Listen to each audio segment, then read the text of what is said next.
келдик. Ошол мектеп боюнча буга жоопту.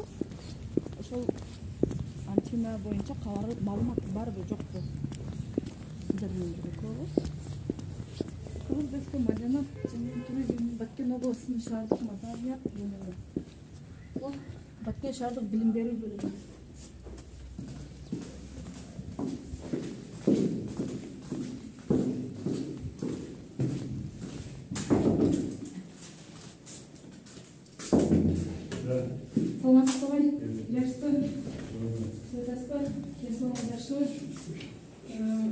Бизге Жомарт мектебинин ата-энелеринин эмесинен кайрылуу түшкөн эле.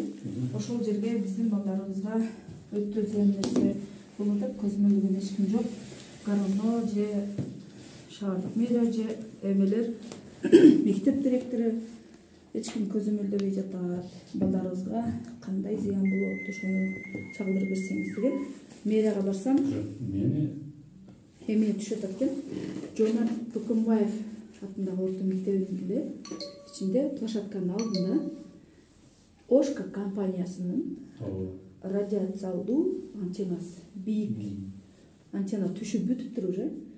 Ошол боюнча кандай маалымат бере аласыз? Сизден уруксат сураш керек да негизи. Биринчи Гарон уруксат бериш керек, анан шаар мэрия, анан кийин алар договордун негизинде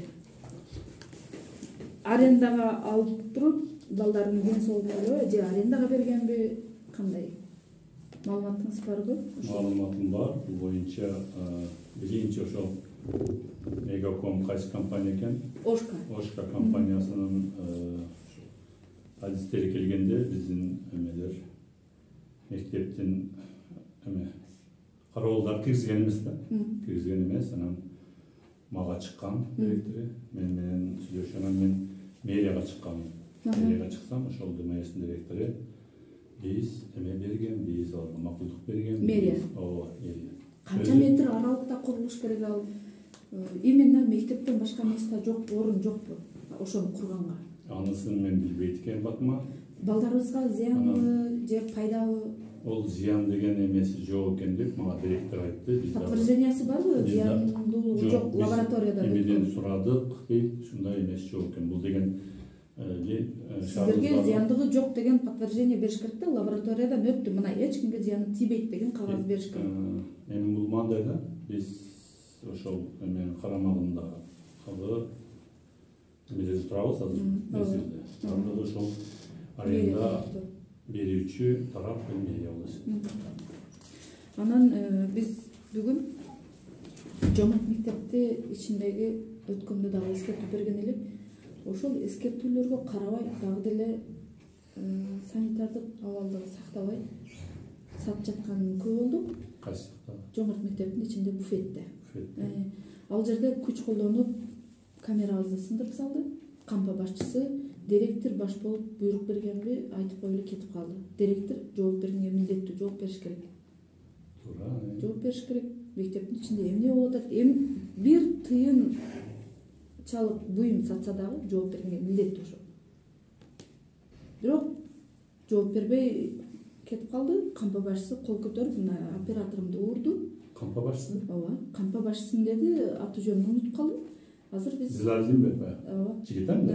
Ошол кол көтөрүп, бизди мектептен өзүнүн жеке менчиги атасынан калган үйүдөй кууп чыкты. Андай кууп чыкканга акысы жок, укугу жок.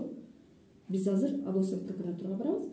Ошол мыйзамдуу текшерип беришин талап кылабыз. Сизге дагы арыз жазабыз. Сиз дагы кандай чара көрөсүз? Сиздин кол астыңызда иштейт белги. Арыз образец берсеңиз жазып коебуз. Анан биз азыр областной прокуратурага барабыз. Ушундай чара көрүлө, көрүлбөйбү? Акысы жок эле. Күч органдары уруп бүттү. Аппарат жетекчиси уруп бүттү. Эми урбаган мектептин ичиндеги адамдар калды эле да. Бизди коргой турган күч органдары, аппарат жетекчиси, ишенген адамдарыбыз, органдар уруп бүттү. Эми биз кимге ишенебиз? Азыр эми ошол боюнча прокуратурага барабыз. Эмне дейт алар? Арыз эмесин берсеңиз, мен сизге арыз жазып коеюн. Өзүңүз дагы тиешелүү Мыйзам чегинде чара көрөбүз. Болду. Биз Эмекисиң эмес. Айжан бар. урматтуу элим, Баткен шаарындагы шаардык билим берүү бөлүмүнө арыз менен кайрылдык. Ошка компаниясынын антени тууралуу Жомарт Бөкөнбаев атындагы орто мектебинин кампа башчысына кандай мыйзам чегинде чара көрүлөт? Арыз менен кайрылдык. Азыр прокуратурадагы кайрылабыз. Жакындан тарт. Акырын айдайбы прокуратурага? Талкуулообу? Карапайым элге энергетиканы үнөмдөө деп токтом чыгарып, пломба коюп салган. Шаар бул күндүзү керек эмес да, бул чырак. Түнү жанбайт. Түнү караңгы, күндүзү мына жандырып алган. Керексиз. Көрүп тастар. Баары жанык. Ошо прокуратура токтотуп коебуз. Биз Баткен шаарындагы Сыдыков көчөсүндө турабыз. Ушул көчө башынан аяк мына светтер жанып турат.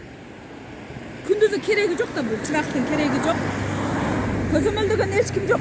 Карапайым элдердин кондиционерини пломбалап энергетика тармагы көзөмөлдөп койсоңуздар болмок.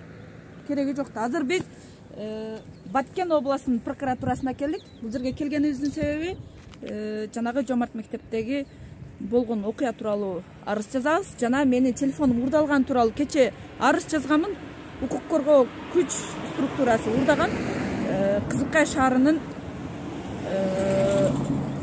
ички иштер башкармалыгынын бөлүмүнүн тергөөнүн башчысы Абдрахманов Шумкар урдап алган. Аны факт менен видеого түшкөн. Ошого мага булар токтом жабырлануучу деп токтом чыгарып бериш керек. Анда сиздер менен бирге көбө болсо.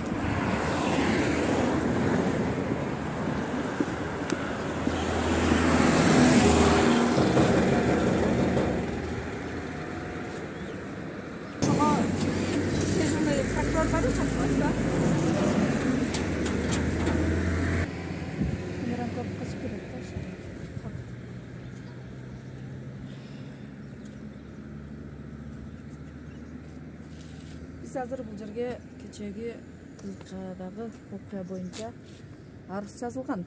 Бирок мага жабырлануучу деп токтом чыгарып бериш керек. Ошол токтомго дагы анан бүгүнкү съемка учурунда кол салган Жомарт Бөкөнбаев атындагы орто мектебинин кампа башчысына арыз жазган келип.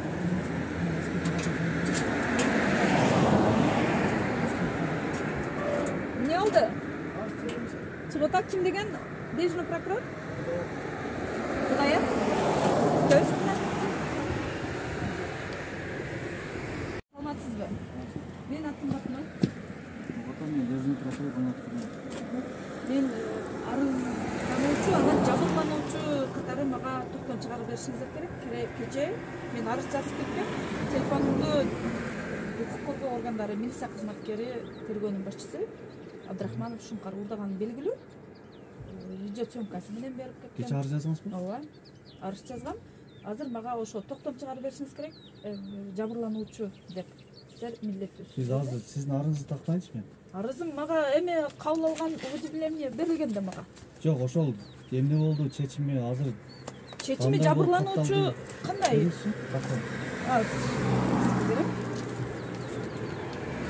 Чара көрүлүп атат, милицияларга же мыйзам иштебейби? Барына бирдей мыйзам иштеш керек деп ойлойм. Тергөө кимде экенин тактап же алдын ала текшерип жүрүп атабы, тактап турган? Мен видеого талон бергенбисиз? Ооба. Сиздерге факт да ошол. Дагы кандай факт керек? Действительно урдап алган жүзү менен турат. 15-жыл азыр мен тактап туруп эмне болгон сизге? Анан айтайын, жайда кеткен тергөө. Анан дагы бүгүн Жомарт Бөкөнбаев атындагы орто мектебинде ата-энелер кайрылуу жасаган магачы. Ошол жерде буфетте антисанитария талапка жооп бербейт. Текшерүүбөрүн өтүнгөн барганмын. Барган учурда кампа башчысы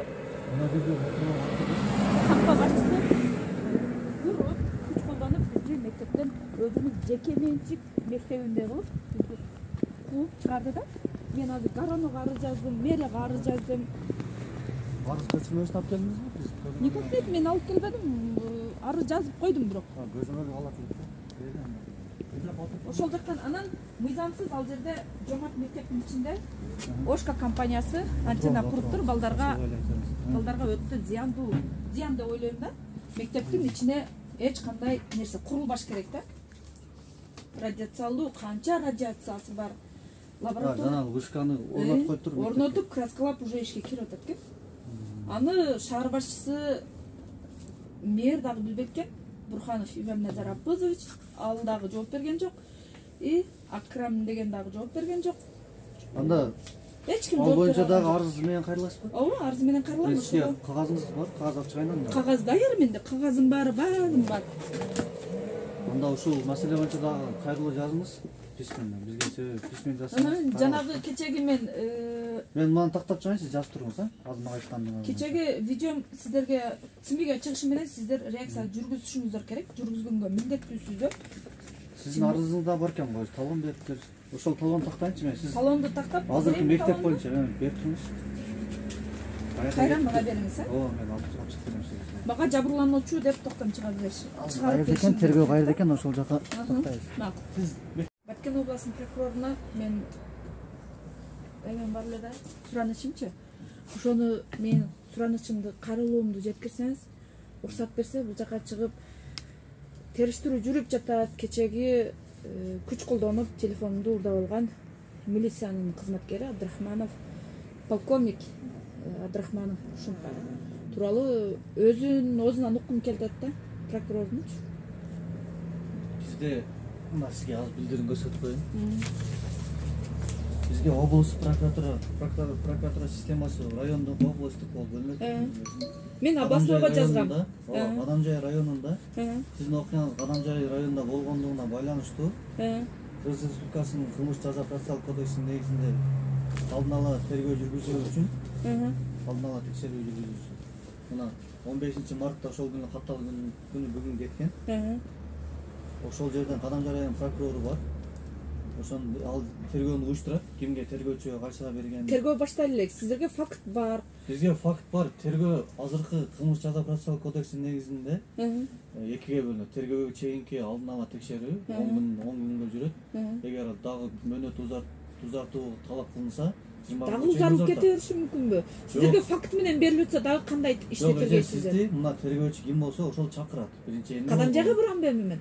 Бул Кадамжайда болгон. Кадамжайга барганга мен акчам жок, акча бересизби? Мен түгөл эле кошелегим менен жок, паспортум менен жок. Окуя Кадамжайда болгон. Ооба. Кадамжайда болсо Кадамжай. Мен областка неге жазып атаман да мен Баткен областы терге берсин деп областка жазып атпаймынбы? Анда мен ошондо эле жазбай билем. Мен кайра барганда акчам жок.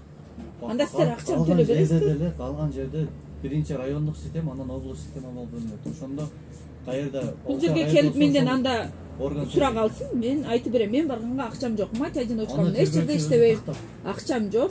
Тим более акчам менен, паспортум менен жоголгон ошол күнү. Арызда каралган. Сиз талонго арыз жазгандан номериңиз көрсөткөнсүз. Ооба. Анда тергөөчүсү менен байланышат, байланышып туруп тергөөнү жүргүзөт. Макул. Мен кече дагы Баткен областынын прокурору Набиевке кайрылайын дегем.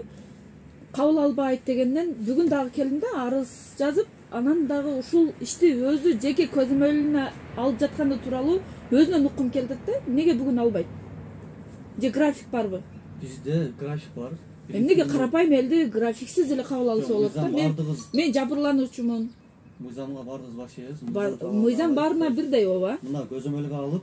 Жок, мен өзүнөн уккум келет. Өзү чыгып эле интервью сүйлөп койсун, сиздин арызыңыз мен көзөмөлүмдө турат деп коюшту. Кирип айтып койсоңуз. Сиз менин арызымды жеткизиңиз, сунушумду жеткизсеңиз. Сиз арыз жазсаңыз, жок, сиз жеткизер, мен жазып коем кечеге даяр кылып. Жазып коерсиз. Сиз жазсаңыз, мен сиздин арызыңызды кабыл алайын. Жок. Сиз кирип айтып туруңузго чейин мен сиз келгиче жазып даяр кылып коем. Прокурорго айтыңыз. Жолболдиева Батма жабырлануучу сиздин өзүңүздөн уккус келет экен. Камераны өчүр десем, камераны өчүрөм, просто өзүмдөн угушум керек. Кече дагы кирейин десем, киргизбей койду. Эми биринчи күн прием болот дейт. Кече биринчи күн эле, бүгүн экинчи күн. Кече эмнеге кабыл албады анда? Эмнеге? Биз ошон үчүн дежурный прокурор. Жок, эмнеге кабыл албады кече анда? Мен кече келдим. Эмнеге кабыл албады? Боюнча кабыл алат. График боюнча деп атасыз, мыйзамды айтып атасыз, а? График боюнча кече эмнеге кабыл албады анда? Мына Мен кече дежурный. майор жанагы эжеке арыздалды, мен айттым ага, мен өзү менен жолугушум керек десем, азыр график эмес экен дейт. А график качан болот? Биринчи күн деп атасыз, биринчи күн кече келдим. Келгенде да премия эфир алганмын. Кечеки болгонду билбейм эже. Мен азыр айттым. Сиз азыр мен суранычымды, кайрылуумду жеткиришиңиз керек. Дежурный прокурор болгондон кийин рапорт менен дежурный прокурор катары облус прокурорго кайрылып кагаз түрүнө таштап койгон. Жок, кагаз түрүндө эмес, ооздеги кирип айтыңыз. Кагаз түрүндө жеткирсеңиз. Жок. Сиз кирип айтышыңыз керек да. Азыр айтыңыз, мен келгичеңиз арызды жазып даярдап коем. Сиз арыз жазып турабыз. Жок, кирип айтыңыз дейм ага чейин. Тактап чыгың. Өткөн шаарынан.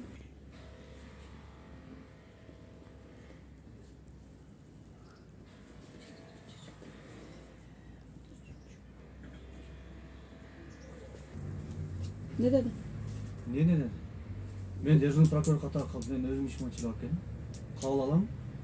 Графикке кирсе, график боюнча сиз өз дежурный прокурор кабыл алат. Бизде Жок, өзү дагы кабыл алыш керек да, мен өзүнүн арызын келип атты. Жок, сиз кирип айтып чыкпайсызбы? Мен келгичеңиз арызды жазып даяр кыламын деп атамын. Мен сизге жоопту бердим.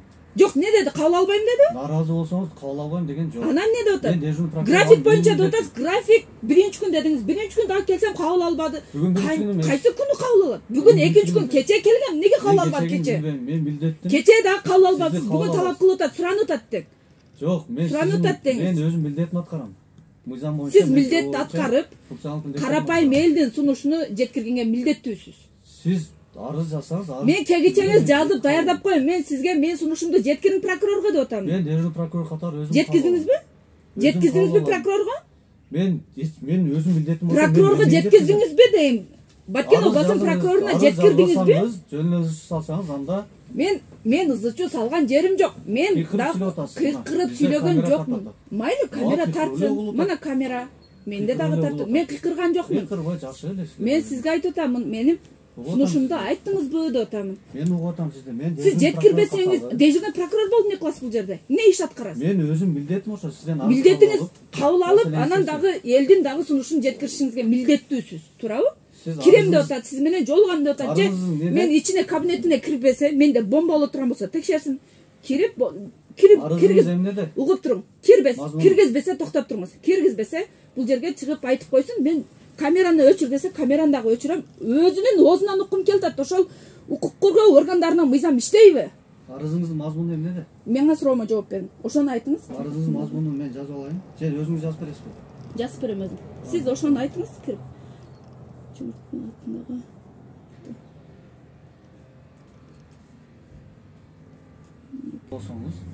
Тартип боюнча, майли мен дагы сизди угуп атам. Мына, тартип боюнча макул. Кече мен тартип боюнча келгенмин, арыз жазганмын. И дагы мен прокурорго дагы сунушум бар эле, өзүм менен жеке сүйлөшүшүм керек десем, график боюнча кабыл алат десем, деди. Менден майор, ишенбесең, мен жалган айтсам, ишенбесеңиз кирип сурап көрүңүз. Жолболдиева келип кече жолугам деди беле десеңиз, айтат, жок, бүгүн график эмес экен, экинчи күн келиңиз деген. Мен бүгүн келдим, мына сиз биринчи күн деп атасыз. Качан болот? Эже мен кече эмнеде айтканыңызды билбейм. Азыр кирип сураңыз дейм. График дилин турат. Азыр кирип сураңыз дейм. Мен алдан сурабайм. Ошол кечеги дежурный сизге доклад бериш керек, сиз ого доклад беришиңиз керек. Сиз нердеги ичиде чымын үчүп жүрсө дагы доклад беришиңиз керек прокурорго. Сиз мен келгенде тууралуу маалымат бергенге милдеттүүсүз. Мен айтып атпаймын. Милдеттүүсүз. Кабыл арызыңыз бербейсизби? Сиз менин келгенимде тууралуу мыйзам билесизби сиз? Милдеттүүсүз, милдетиңизди билесизби? Милдетиңизди билесизби, айтыңызчы. Жолдош Алиева бар. Жок. Ким билеңиз? Жолдош, сиз милдетиңизди айтыңызчы, милдетиңизди айтыңызчы. Бүгүнкү жок, мен тааныштырдым, кайра айтып бербеймин. Мен жазып алдым. Мен арызда жанагы токтоп туруңуз, сиз милдетиңизди айтыңызчы дейм. Милдетти так билсеңиз, мыйзамды так билсеңиз айтыңыз мага. Мен болсо өзүм жазып берем. Сиз милдетти так билбей туруп мага кандай мыйзамды айтасыз? Мына өзүңүздөр көрдүңүздөр. Милдетиңиз, мен айтып атам, милдетке кирет ушул дагы. Карапайым эл келипти. Токтоп туруңуз, бул башка. Токтоп туруңуз, жолдош прокурор. Мен жазып атам. Жок, токтоп туруңуз. Сиз милдетиңизди так билсеңиз, карапайым эл келиптир деп айтыңыз. График боюнча кабыл алса, кече эмнеге кабыл албады? Бүгүн экинчи күн. Эмнеге кабыл албады? Кириңиз, айтыңыз Жолболдиева Батма, сиз менен ошо Кызылкадагы кылмыштуулук боюнча жабырлануучу катары менин арызымды, муунумду укканга милдеттүү прокурор. Милдеттүү, ошону жеткизиңиз деп атам. Милдетиңизге кирет ушул. Жолдошалиева Батма. Жолболдиева, Жолдошалиева эмес. Сиз ошону жеткиргенге милдеттүүсүз. Анда эмнеге отурасыз бул жерде? Милдетиңизди так билбесеңиз. Алып кече. Мына кагаз түрүндө дагы жол. Бул башка нерсе. Бул башка нерсе. Азыркы боюнча. Алып жиберилген. Хат түрүндө. Мен ошону айтып атамын. Дагы өзү прокурордун өзүнөн укум келип жатат. Жолболдиева Батма, сиздин арызыңыз менин жеке көзөмөлүмдө десе эле болду, мен чыгып кетем. Эч кандай арыздын мазмунун айтыңыз. Мен ошону жазып мен сиз ага чейин менин арызымды жеткизиңиз, кайрылуумду, сунушумду жеткизиңиз. Урматтуу Жолболдиева Батма, сиздин арызыңыздын мазмунун жазып бериңиз, же болбосо мен өзүм да протокол менен. Мына өзүңүздөр билип отурасыздар, лейтенантсызбы?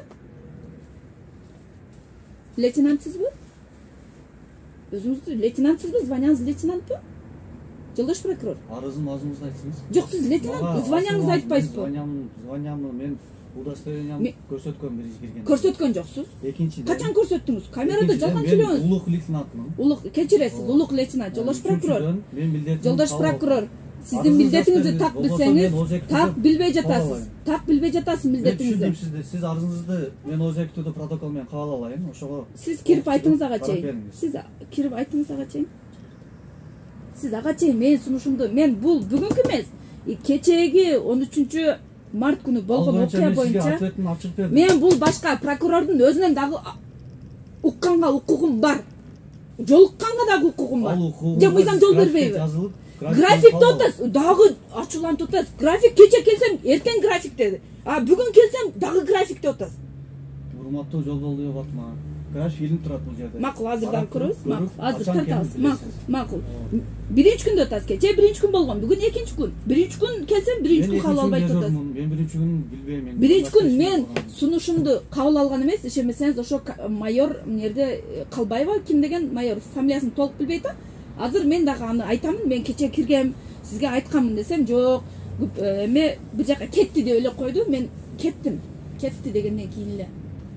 Элди кабыл албаса, элдин арыз муунун укпаса, прокурор не иш аткарып атат? Мыйзам иштебесе, не иш аткарып атат? Сиз өзүңүздүн так милдетиңизди билбей жатасыз го.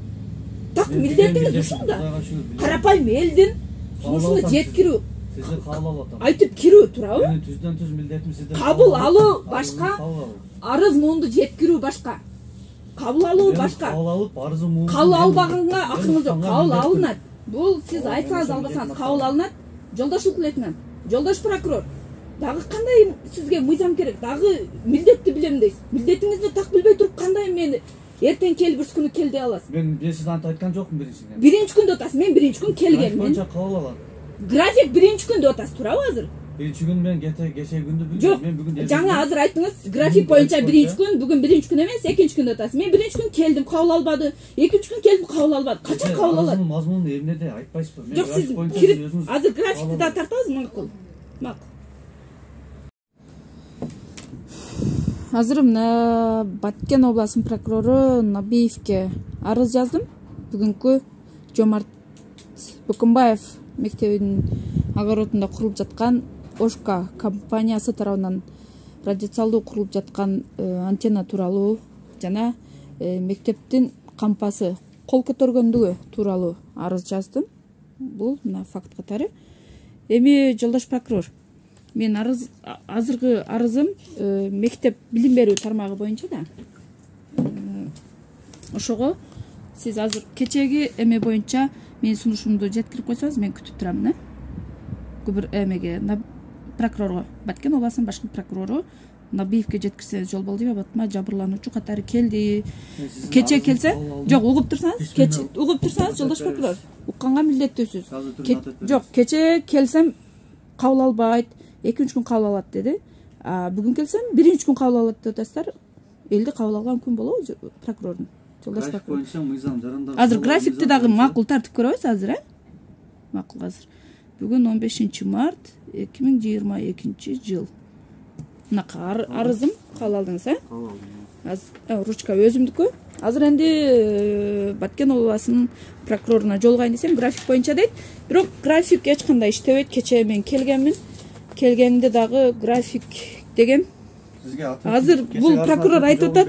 Жок, азыр бул прокурор айтып атат, биринчи күн кабыл алат, бүгүн экинчи күн дейт. Биринчи күн келсем, экинчи күн кабыл алат дейт. Экинчи күн келсем, биринчи күн кабыл алат дейт да. Ошону азыр графикти качан экенин көрүп алайлы.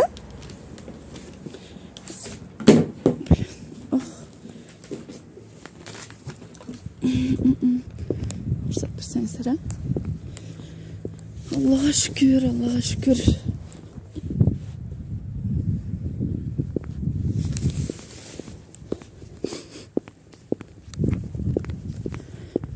Мен жабырлануучумун, графикке карабай эле кабыл алса болот эле. Туурабы? Сиздин ишиңиз биздин өндүрүшүбүздө эмес да, ошончу. Мен прокурор Набиев Нуркамал дүйшөмбү, кече мен дүйшөмбү келгем. Кабыл алган жок. Аны мен тактап берем. Прокурордун орун басары шаршемби бүгүн. Каласаң ишен телефон. Анда прокурордун орун басарын чакырыңыз. Ал кабыл албаса. Мен айттым го, дежурный прокурор. Ал кабыл албаса, орун басары кабыл алганга милдеттүү да. Мен нөмөчү прокурор. Атылдары кабыл алуу күндөрү. Мына прокурордун орун басары анда кабыл алсын. Бүгүн майлы, экинчи күн экен. Кече кабыл албады. Жок, кече мен арызыңыз кабыл алдым. Сиз прокурор. Жок, мен кече мына эмина келгем. Набиев Нуркамал Бурхановичке келдим. Кабыл албады. Бүгүн экинчи күн. Неге кабыл албады кече? Прокурормун. Кабыл алдым сизди. Сиз жеткизиңиз милдетиңизди. Ушундай жол болду, Батма кече сизге жолгам десе, сиз эме кылыпсыз деп. Жакшылап сурантам. Бул жакшы суранганыңыз ушул. Жаман сурансаңыз эмне кууп чыгасызбы же? Мен сизден өзүм Азыр мен бул жакта прокурор дагы айтайын. Кече мен мен нөмөт прокурор, мен сиз азыр кабинетке кире бербейсиз, чакырсыз. Неге кире бербейм? Кечеги прокурорду айтыңыз. Кече Жолболдиева келип прокурор менен жолгам деп. Неге айта албайсыз? Кече мен айтсам киргизбей койду. Мен көзөмөлүмдө эмес, алган мен почти. Жок, кече прокурорду чакырган да, дежурный прокурор. Мен ага айтканмын, кече биринчи күн болгон. Угуп туруңуз, жолдош прокурор. Угуп туруңуз, кече мен киремин десем, жок, экинчи күн кабыл алат экен деди. А сиз болсо биринчи күн кабыл алат деп атасыз. Графикти көрдүңүзбү? Графикти көрдүм. Мен кече келдим, ошо прокурорду доказать этиң дейм, чыгарың болсо бул жака. Мен эчтесен доказать албайм. Жүрүңүз, бул охраняма ошон үчүн ушул. Чакырыңыз. Мен кече келсем кабыл албады. Прокурор кабыл албаса биринчи күн. Кече биринчи күн эле. Неге милдеттүү эмес? Милдеттүүсүз. Жүрүңүз, мен. Сиз милдеттүүсүз. Арызыңызды кабыл алдым мына. Сиз милдетиңизди так билиңиз дейм. Сизден сураңыз. Мына көрдүңүздөр, жолдош прокурор. Урматтуу элим, көрдүңүздөр, мен кече биринчи күн дагы келгем. Токтоп туруңуз. Кече дагы келгенмин. Аны Батма Facebook баракчама жүктөгөнмүн. Прямой эфир жүктөгөнмүн. Кабыл алган эмес прокурор.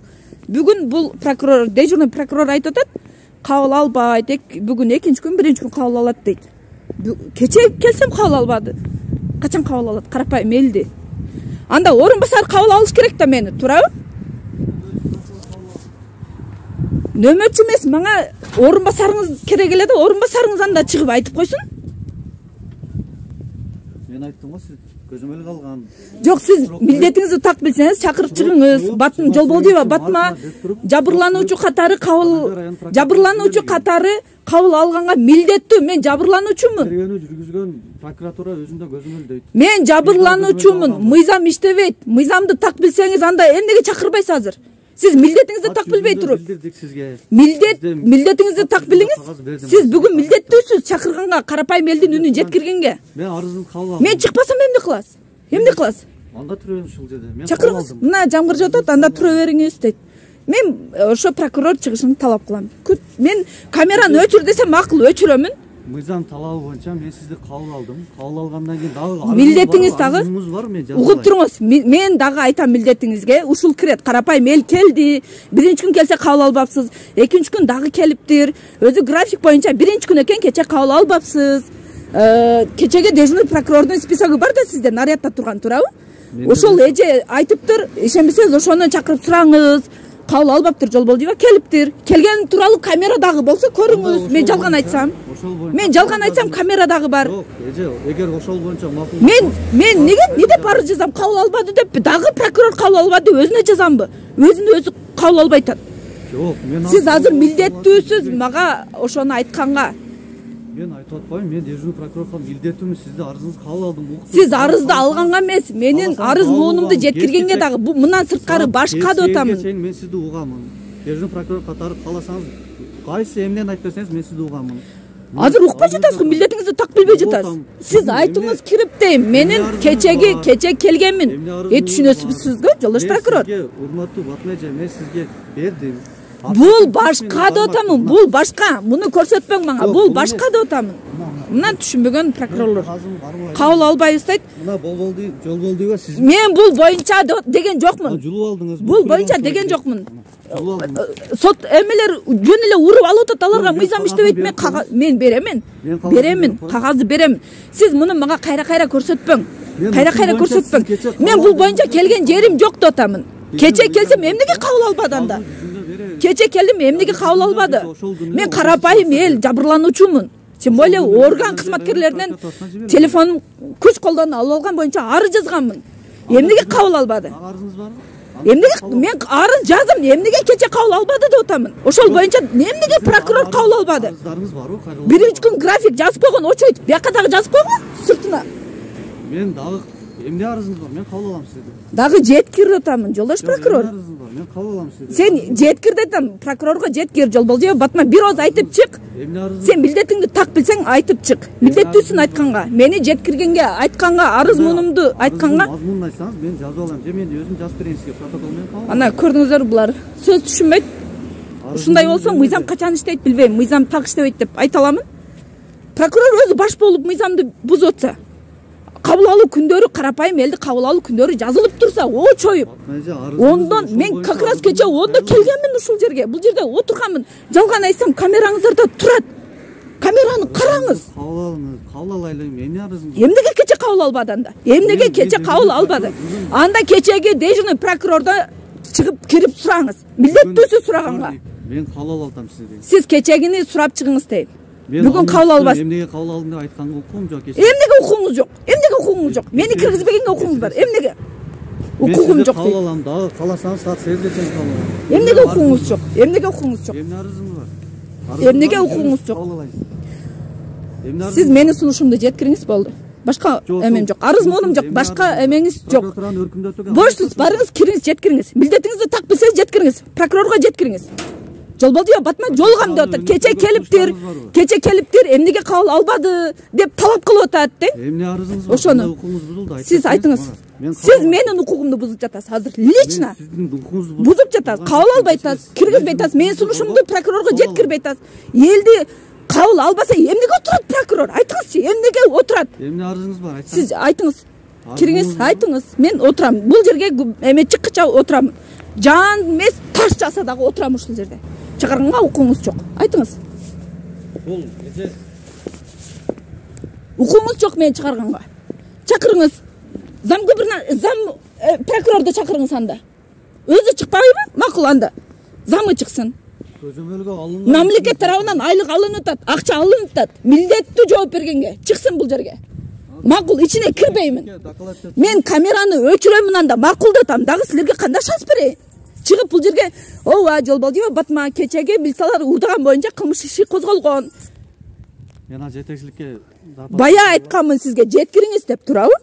Эмнеге жеткирбедиңиз? Мен дежурный прокурор катары өзүм милдетимди аткарып атам. Милдетиңизди жеткирбедиңиз, так милдетиңизди билбей жатасыз. Барыңыз, чакырыңыз, жолдош прокурор, чакырыңыз. Сиз чакырыңыз дейм, дагы түшүндүрүүчү керекпи? Чакырыңыз, заманы чакырыңыз болсо. Жок, эмне арызыңыз? Бул жерде очой жазылып турат. Жок, мен жазып бүттүм. Чакырыңыз. Мен бул жерде турам, макул. Ичине кирбейм, макул. Менде бомба жок. Эч нерсе оружие жок. Чакырыңыз. Ушул жерде турайын, макул.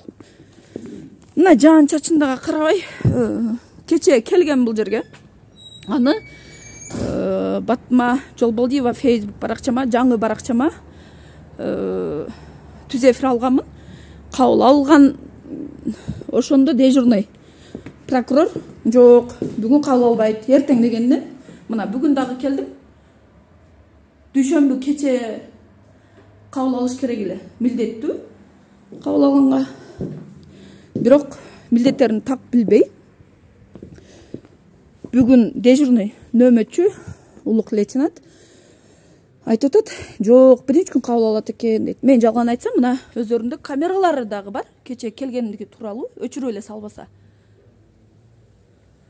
Ой, азыр кечеги Кызылкая шаарындагы ички иштер башкармалыгынын бөлүмү тарабынан күч колдонуп телефонду алган тууралуу арыз жазганмын.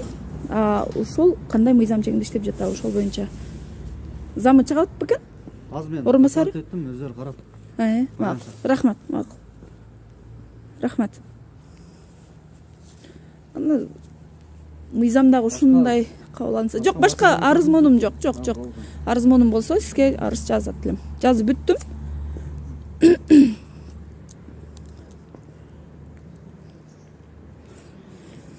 Ya Allah'ım Allah.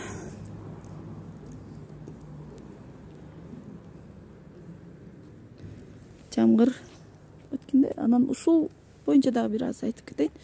Бул жерде жарык өчүрүлгөн эмес.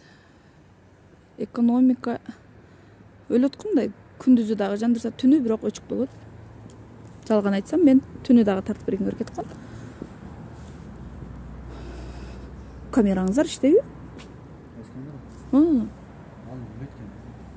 Билбейсизби, иштейби, иштебеген? Техникалык жакка жооп бербейм. Сиз милдеттүүсүз да дежурный болгондон кийин. Дежурный прокурор менен сиз кабыл алып коймун. Жок, милдеттүүсүз, ошол иштейби, иштебейби? Дежурный прокурор деген баарына ошол күнү эмне болгон жооп берет. Саламатсызбы?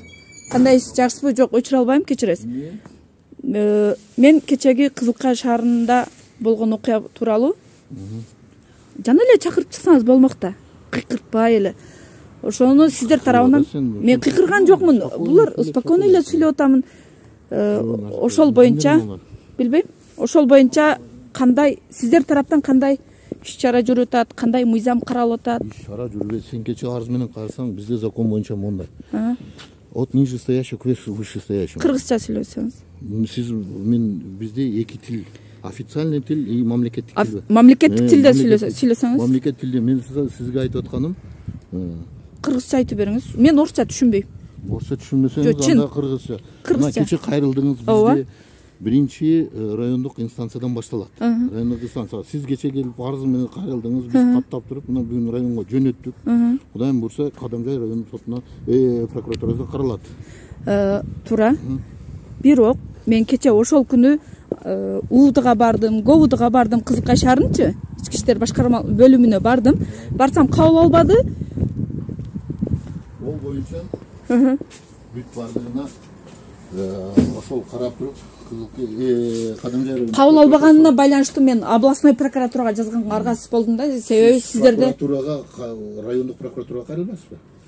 Мен милиция чакырсам келбесе, жок. Райондук прокуратурага кайрылдыңызбы? Жолдош прокурор, жолдош полковник. Болуп турсаңыз, мен воскресенье күнү болчу, 13 март 2022 жылы Кызылкая шаарынын Баткен областынын Кадамжай районуна караштуу Ичкоргон айылында болгон, Золотой мостто.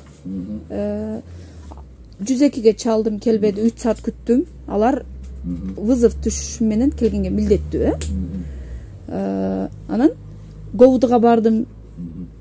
Кабыл албады, кабыл албайм дейт.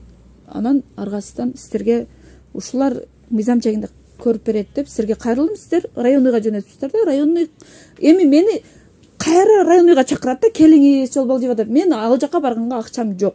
Мен кошелегим дагы урдалды, паспортум дагы урдалды, төмөнкү арызда жазылган. Болду, мен түшүндүм бардыгын. Бул арызыңызды окуганбыз, көргөнбүз, ошол сиз келтирген бүт жүйөлөрдү. Мен барганга акчам жок. Ушул жерде каралсын. Мен себеби ушул жердемин. Ал андай болбойт. Анда мен барганга акчам жок да. Анда карап туруп чечимин чыгара берет да. Сиздин арызыңыз бар, наркыларды сурай берет да. Кимди берке кылганда. Бүт мыйзам чегинде болот, бүт бардыгы. Сиздер де бул жерде эле карасаңыздар болбойбу? Ал жакта тергеп туруп сиздерге жөнөтсө болобу? Мыйзам жол берет да. Райондук прокуратура эмнени карайт анда? Жок, мыйзам жол берет да. Сиздерге факт менен берип атабыз го. Действительно орган кызматкери уурдап атканын. Эми мыйзам ушундай да. Мен буну ойлоп мыйзам дагы ошолорго ушундай тартипте иштеп калса кана эми. Ошон үчүн бардыгына иштейт. Анан мага жабырлануучу деп токтом качан чыгара берет? Мен жабырлануучумун. Аны видеода дагы бар. Мен угуп турмун. Жабырлануучу деген азыр жокко чыгарылган. 10 күн текшерет. Азыр сиздин арызыңыз боюнча биринчи берки тергөөгө чейин өндүрүш болуп, тергөөгө чейин ошол текшерилет. Анан кийин ал текшерилгенден кийин аны текшерип туруп же кылмыш иш козгойт, же тиги токтом кылмыш иш козгоодон баш тартуу токтом козголот. Эки эле чечим болот. Ошол эки мыйзам толук иштесе кандай деп ойлойсуз? Мыйзам бузуучулук мен тараптан болду же ал тараптан болду? Азыр пока эрте, айтканыңыздарга. Конечно, азыр материал бүт бардыгы. Факт менен мына Садыр Нуркожоевич жакында эле буйрук чыгарган, ысырапкерчиликке бөгөт коюу деп буйрук чыгарды, указ чыгарды. Ошол указга баш ийбей ысырапкерчиликке жол берип, жылкы союп, видеодо турат. Биз аны өзүбүз жылкынын этин апарып коюп койгон жерибиз жок. Айниктен качкандары бар, дагы бир видео бар менде. Аны сиздер чыгаргандан кийин мен аны видеого эмеге жарыялайм. Айниктен качып түшүп, биттасы асылып калган, шымы жыртылып. Майли. Алар дагы бар. Ошол деле факт то, что мындай. Бүгүнкү күндө сиз арыз менен кайрылдыңыз. Ооба. Арызыңызды Кадамжай райондук прокуратурасы текшерет. Текшерип туруп 10 күндүн ичинде мага жумуш күнү ичинде жооп 14 күн ичинде. Ооба. Милдеттүү. Биз буларга контроль менен жолдо 28 мартта бизге бериңиздер, информация бериңиздер. Биз билели деп атабыз. Эмне болгон үчүн деп, ошон үчүн бул контроль менен жөнөтүлдү. Контроль менен. Жообу мага почта аркылуу барат. Официально берет болду. Сиз арыз менен калып атсаңыз сизге берет. Жана эле ушинтип койсо болот да. Мен жакшы эле түшүндүрдүм, бул жака кыйкырган жокмун. Жолдош прокурор. Мен алып турсаң, менде ошон канча арыз чыгып. Урматтуу Батма Бат YouTube каналыбыздын көрүүчүлөрү, азыр мен Баткен областынын прокурору орун басарына кирип чыктым. Бул жерде азыр Сыдык көчөсүндө светтер жанык турат да, ошондагы көрсөтөйүн деп чечтим. Ушул көчө аягына чейин ушундай жанып турат. Карапайым элдин печкаларыны пломба басып үнөмдөбө деп телевизордон дагы кайра сайрап айтып атасыңар. Электр тармагы ушуну да көзөмөлдөп койсоңуздар. Түнү жанбайт. Эмнеге? Түнү керек бул. Күндүзү мына азыр жарыктын кереги жок азыр. Алла Таалам берген жарыктык бар. Мына кечинде жандырыш керек эле. Кечинде өчүк болот. Көрүшкөнчө аман болуңуздар. Мыйзам иштейби, иштебейби эми көрөбүз. Көрүшкөнчө аман болуңуздар.